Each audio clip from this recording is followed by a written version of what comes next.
Hello students, today we are studying class 12th unit number 6 topic spherical refracting surface।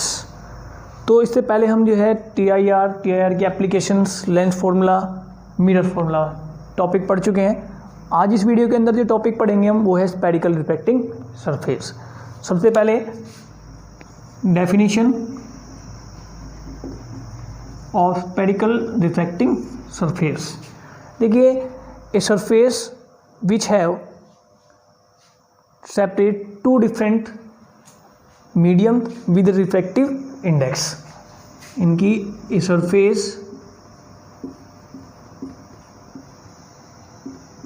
whose separates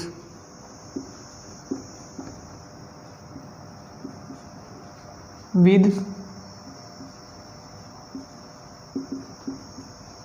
two different medium of refractive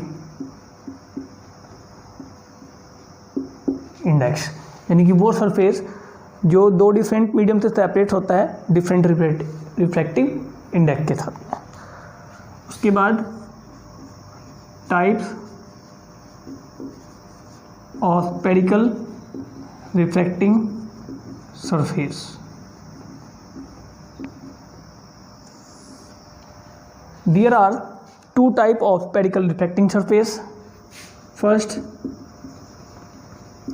convex spherical refracting surface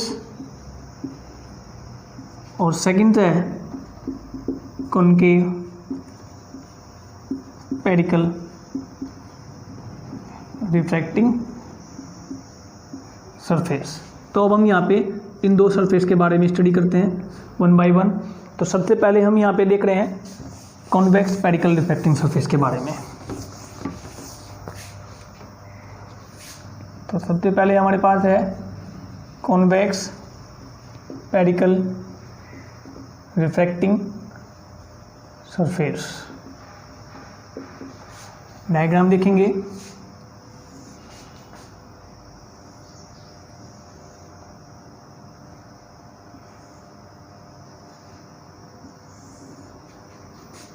Here Rayers medium,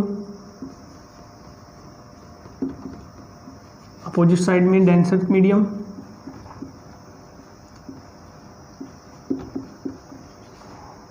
rares medium के लिए refractive index 𝜃1 and second 𝜃2। इस point को हम बोलेंगे Paul. तो diagram ध्यान से देखेंगे तो हमने लेंस टू टाइप पढ़े हैं, जिसमें कन्वेक्स लेंस की नेचर हम नहीं पढ़ी है। तो कन्वेक्स लेंस की पहचान क्या होती है? जिसका मिडिल पोर्शन जो होता है वो थिकर होता है एज पोर्शन के कंपेयर्स में। तो कन्वेक्स स्फेरिकल रिफ्रैक्टिंग सरफेस में हम क्या लिखेंगे कि ए सरफेस विच है convex part toward to the rarer medium, यानी कि वो सरफेस जिसमें जो कन्वेक्स पार्ट है वो रेयर मीडियम के टुवर्ड्स होता है। क्लियर है? डेफिनेशन दोबारा से देखिए कि a surface in which convex part toward to the rarer medium, तो उसको हम बोलेंगे convex spherical refracting surface.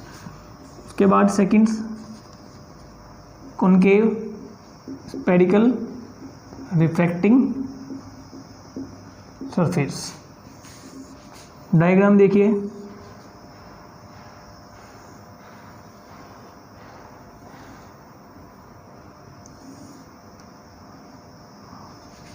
Here Rayers medium, here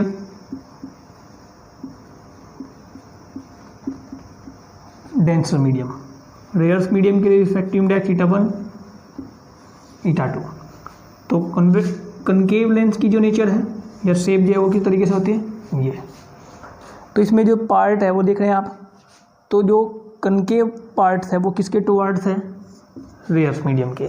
इसमें कन्वेक्स पार्ट जो रेयर मीडियम के टुवर्ड्स था, इसमें जो कनकेव पार्ट है वो रेयर मीडियम के टुवर्ड्स है। तो कनकेव स्फेरिकल रिफ्रैक्टिंग सरफेस में क्या है कि a surface in which concave part toward to the rarer medium. तो अब इन स्पेरिकल रिफ्लेक्टिंग सरफेस के लिए कुछ कॉमन पॉइंट्स हैं जिनकी हेल्प से हम फॉर्मूले डेराइव करते हैं स्पेरिकल रिफ्लेक्टिंग सरफेस के लिए। तो अब देखिए यहाँ पे जब टू मीडियम तो हमारे पास हैं, रेयर और डेंसर मीडियम, तो सबसे पहले तो हमारे पास कंडीशन यही होगी कि ऑब्जेक्ट जो है वो कौन से मीडियम में लाई कर रहा है, यानी कि ऑब्जेक्ट जो है रेयर मीडियम में लाई कर रहा है या फिर डेंसर। तो यहाँ पे स्पेरिकल रिफ्लेक्टिंग सरफेस के लिए हमारे पास जो फॉर्मूले हैं उनके अंदर दो ही कंडीशन है कि when object lie in rare medium या फिर object lie in denser medium. तो स्पेरिकल रिफ्लेक्टिंग सरफेस के लिए हमारे पास जो फॉर्मूले होते हैं उसमें दिया होता है कि when object lie rare to denser medium या फिर when object lie denser to rare medium. उसके बाद अब इसमें आप पॉइंट देख रहे हैं पोल, तो आप कहेंगे कि लेंस में पोल कहाँ से आ गया, लेंस में तो जो है ऑप्टिकल सेंटर से मेजर होती हैं। तो स्पेरिकल रिफ्लेक्टिंग सरफेस हमने देखता है कि जो दूसरा वाला पार्ट है इसको पूरा नहीं बनाया हमने जैसे इस तरीके से, वो डेंसर मीडियम के अंदर लाई कर रहा है। तो जहाँ पे हमारे पास लेंस का जो सेंटर पॉइंट आ गया हम वहीं से उसकी डिस्टेंस मेजर करेंगे।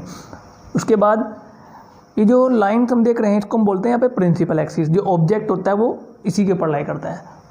तो इस in case of spherical reflecting surface में ऑब्जेक्ट और इमेज दोनों पॉइंट साइज फॉर्म में डिनोशन करते हैं हम, यानी कि जो ऑब्जेक्ट है वो हम कैसे डिनोट करेंगे, पॉइंट की फॉर्म में, और जो इमेज बनेगा वो भी हमें किस फॉर्म में मिलेगा, पॉइंट के फॉर्म में। क्लियर है। उसके बाद जो एंगल्स बनेंगे स्पेरिकल रिफ्लेक्टिंग सरफेस के अंदर, जैसे एंगल आई होगा, angle of incident, angle R होगा, एंगल ऑफ रिफ्लेक्शन, या फिर इंसिडेंट रे, रिफ्लेक्टेड रे और नॉर्मल जो है प्रिंसिपल एक्सिस के साथ कुछ डिफरेंट एंगल बनाएंगी, वो सभी एंगल्स स्मॉल होंगे। क्लियर है। जैसे कि एंगल आई आर, उसके बाद हम अल्फा बीटा गामा 3 एंगल्स और लेंगे इसमें, तो सभी एंगल जो होंगे वो कैसे होंगे, स्मॉल होंगे। और साइन कन्वेंशन हमने 10th क्लास में पढ़ी हुई है, तो ऑप्टिक के अंदर जो है साइन कन्वेंशन बड़ा ही इंपॉर्टेंट रोल फॉलो करती हैं कि साइन कन्वेंशन इंसिडेंट रे की डायरेक्शन में सभी डिस्टेंस कैसी दी जाएंगी, पॉजिटिव होगी। इंसिडेंट रे की अपोजिट डायरेक्शन में सभी डिस्टेंस कैसी होंगी, निगेटिव होंगी। साइज ऑफ ऑब्जेक्ट हमेशा कैसे लेंगे, पॉजिटिव्स लेंगे। साइज ऑफ इमेज, अगर नेचर ऑफ इमेज कैसी है, रियल एंड इन्वर्टेड, तो उसका साइज कैसा आएगा, निगेटिव, क्योंकि वो प्रिंसिपल एक्सिस के नीचे होगा।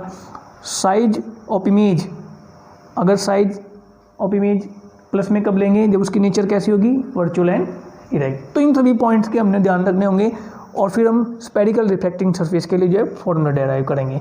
तो इस वीडियो के अंदर हम फॉर्मूला डेराइव नहीं कर रहे हैं, क्योंकि अगर फॉर्मूला डेराइव करेंगे तो काफ़ी बड़ा टॉपिक्स हो जाएगा। तो आप जो है केवल इस वीडियो की हेल्प से केवल इसी टॉपिक के बारे में पढ़ेंगे, स्पेरिकल रिफ्लेक्टिंग सरफेस, उसके टाइप्स, डायग्राम और उनके लिए साइन कन्वेंशन और image formation rules. Thank you.